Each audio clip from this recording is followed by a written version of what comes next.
नमस्कार, मैं एस.एम. तिवारी आपको आज कक्षा 10 क्षितिज भाग 2 हिंदी अ में मानवीय करुणा की दिव्य चमक गद्यखंड पाठ 4 के बारे में बताने जा रहा हूँ। मानवीय करुणा की दिव्य चमक सर्वेश्वर दयाल सक्सेना जी ने लिखा है। सक्सेना जी स्वयं जिनके बारे में लिखते हैं उनसे सक्सेना जी के अच्छे संबंध है। मानवीय करुणा की दिव्य चमक जिनके बारे में लिखा गया है वे Father Camille Bulcke. Father Camille Bulcke जिनका जन्म बेल्जियम में हुआ था और वे भारत आए। भारत आकर उन्होंने किस तरह से हिंदी के प्रति अपना अनुराग प्रकट किया, यहाँ लोगों से किस प्रकार मिले, यह वास्तव में यह पाठ भी एक संस्मरण है और एक ऐसे महान भाव के बारे में है, एक ऐसे महापुरुष के बारे में है जो सन्यासी होते हुए भी वास्तव में बहुत ही उदार, बहुत ही दयालु और बहुत ही व्यवहार कुशल व्यक्ति। इसमें लेखक ने बताया है कि बेल्जियम के रेम्स चेपल शहर में फादर कामिल बुल्के का जन्म हुआ। फादर कामिल बुल्के के अंदर विशेषता थी कि बचपन से बड़े दयालु थे, बड़े सज्जन थे। उनकी सज्जनता, दयालुता और विनम्रता को देख करके उनकी माँ ने तो पहले ही कह दिया था कि वास्तव में ये लड़का सन्यास धारण करेगा। अन्य बड़े भाई भी थे, एक बहन भी थी, एक भाई अपना व्यापार करते थे, माता पिता सभी लोग थे।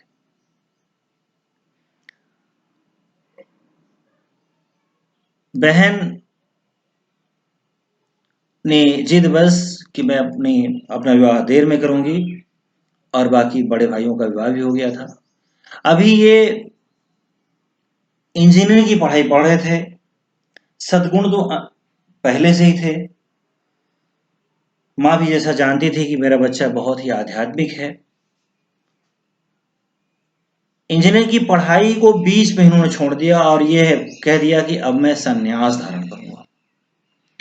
ईसाई धर्म में संन्यास धारण करने का मतलब है कि एक इच्छा पूरी की जाती थी। इन्होंने संन्यास धर्म लिया, ईसाई धर्म में दीक्षा ली और दीक्षा लेने के बाद जब इनकी अंतिम इच्छा पूछी गई तो जैसा कि ये बचपन से ही भारत के बारे में, भारत की आध्यात्मिकता के बारे में, यहाँ की संस्कृति के बारे में, विशेषकर भगवान राम के नाम के बारे में जानते थे, इसलिए इन्होंने ये निर्णय किया, निश्चय किया और अपनी अंतिम इच्छा जाहिर की कि मैं भारत जाना चाहता हूँ। इनकी अच्छी वो शिक्षा मान ली गई और वहां से ये उसी संस्था के द्वारा भारत आते हैं। यहाँ दार्जिलिंग, कलकत्ता में रह करके चर्च में जैसा दीक्षित होता है उस तरह से, और ये फादर नियुक्त हुए। सफेद वस्त्र, सफेद चोंगेदार वस्त्र और बहुत ही अच्छा व्यक्तित्व, सबके साथ बहुत अच्छा व्यवहार करने वाले। यहाँ पर इन्होंने हिंदी से स्नातक किया और इलाहाबाद विश्वविद्यालय से इन्होंने एमए हिंदी से किया और हिंदी से ही पीएचडी भी किया, शोध। और शोध भी किस पर किया? राम कथा उत्पत्ति और विकास। राम कथा उत्पत्ति और विकास पर इन्होंने अपना शोध प्रबंध लिखा और उसके कारण इनको पीएचडी की डिग्री मिलती है, पीएचडी की उपाधि मिलती है। और पटना विश्वविद्यालय पटना में और भी कई जगह जैसे रांची में भी ये हिंदी और संस्कृत विभाग के हेड भी बने और वहां पर इन्होंने अध्यापन कार्य शुरू किया, आरंभ किया। इलाहाबाद में लेखक से इनका परिचय हुआ। इलाहाबाद में हिंदी को बढ़ावा देने के लिए परिमल नामक एक संस्था बनाई गई थी, जिसके भी फादर कामिल बुल्के भी सक्रिय सदस्य थे। इन्होंने मातर लिंक के द्वारा लिखी हिंदी में ब्लू बर्ड का नीलपंछी के नाम से जो है इन्होंने अनुवाद किया। हिंदी और अंग्रेजी के शब्दकोश को इन्होंने हिंदी में जो है हिंदी अंग्रेजी शब्दकोश तैयार किया। ये परिमल के द्वारा तमाम गोष्ठियों में भागीदारी करते थे, बढ़ चढ़ करके उसमें हिंदी के लिए व्याख्यान देना, हिंदी के लिए काव्य पाठ पढ़ना, हिंदी को आगे बढ़ावा देने के लिए तमाम प्रकार के कार्य करना, इनका यही उद्देश्य। इनको इस बात से बड़ा कष्ट होता था, ये 1949 और 50 की बात है, इनको उस समय कष्ट होता था जब लोग हिंदी का विरोध करते थे। हिंदी भाषी लोगों के द्वारा और हिंदुस्तान के द्वारा हिंदी का विरोध करना इनको बहुत अखरता था, बहुत खराब था।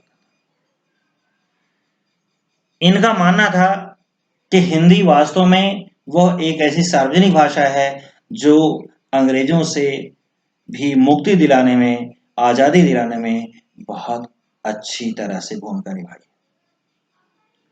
यद्यपि ये जानते थे महात्मा गांधी जी भी हिंदी से बहुत प्रेम करते थे और यही नहीं, सन्यासी तो थे ही, सन्यास ग्रहण किए थे, लेकिन अपनी माँ से मिलने ये कई बार, 2-3 बार से भी ज्यादा ये बेल्जियम गए, अपनी माँ से मिले, परिवार से मिला करते थे। बहन के प्रति कभी कभी चिंतित भी इनको लेखक ने देखा था, क्योंकि बहन अपनी जिदवश अपना विवाह नहीं कर रही थी और उनको ये था कि बहन भी विवाह कर ले जिससे ये भी संतुष्ट हो जाएं। ये लोगों के द्वारा, सन्यासी थे, हम सब जानते हैं कि सन्यासी किसी के घर नहीं जाते, सामाजिक व्यवहार नहीं करते, परंतु ये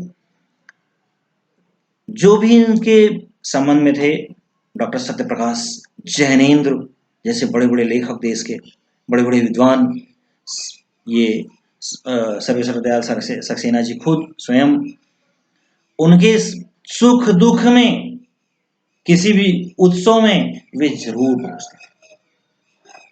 फादर कामिल बुल्के जब भी लेखक से मिलते थे, लेखक को गले से लगा लेते थे जैसे कोई अपना अपना तो दे रहा हो। एक बार लेखक ने इनको आमंत्रित किया अपने बच्चे के नामकरण और अन्नप्राशन संस्कार में।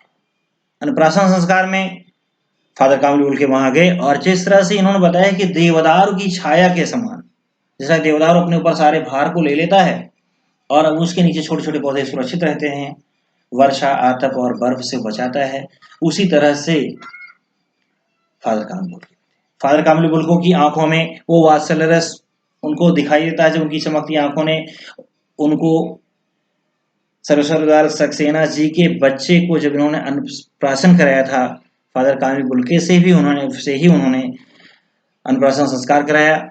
उस समय इनकी चमकती आंखों में जो वात्सल्य रस था, उसको देख करके लेखक आत्मविभोर।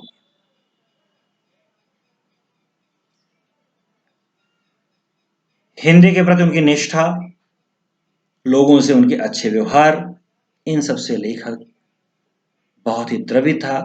लेखक सहित हिंदुस्तान के जिन भी लोगों से इनका संबंध था, बहुत मान है। लेखक का व्यक्तित्व भी बहुत अच्छा था, लंबा कद, लंबी गाठी, गोरा चेहरा, सफेद वस्त्र, चोंगा पूरा, पादरी जैसा, बहुत ही फफ्ता थे।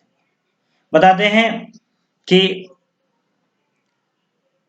फादर को जहरबाद हो गया था, गैंग्रीन नाम का एक फोड़ा होता है, वो जहरबाद जैसे आजकल बच्चे जानते हैं कैंसर टाइप।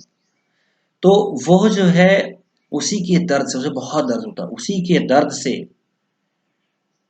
उस समय लेखक भी दिल्ली में था, सुनता है कि दिल्ली में ही इसके फादर कामिल बुल्के जी हैं और उनका देहांत हो गया। यह सुनकर वो तड़प उठा लेखक। कश्मीरी गेट में जहां पर कि इनके लिए कब्रगाह है अंग्रेजों के लिए, जहां इनको दफनाया जाता है, बेल्जियम का, तो उस समय कोई नहीं था। परंतु लेखक ने क्या देखा, लेखक जब वहां पहुंचता है तो देखता है कि वहां देश के बड़े बड़े विद्वान, जैनिन डॉक्टर सत्यप्रकाश जी और इलाहाबाद विश्वविद्यालय के उनके पुत्र और स्वयं लेखक और इतने देश के लोग थे, और इस तरह से वो आंसू बहा रहे थे कि लेखक ने कहा है कि स्याही फैलाना, अगर हम सबके आंसुओं के बारे में लिखें, सबके दर्द के बारे में लिखें, तो वो मात्र स्याही फैलाने के बराबर। जिसमें मंत्र पढ़ करके उनको पादरी विधि से मंत्रोच्चारण करते हुए कब्र में दफनाया जा रहा था। एक नीली गाड़ी से उतारा गया और जब उनको दफनाया जा रहा था, उसमें जो पादरी लोग मंत्र बोल रहे थे, पूरा शांत वातावरण, लोग की आंखों में आंसू, लोग सिसकते हुए। यह दृश्य देख करके लेखक द्रवीभूत, उसको लगा कि हे ईश्वर, हे जीसस क्राइस्ट, हे खुदा, तूने इतने अच्छे व्यक्तित्व वाले इस सन्यासी फादर कामिल बुल्के को इतनी बड़ी दर्द से, जहरबाद से आपने क्यों मृत्यु।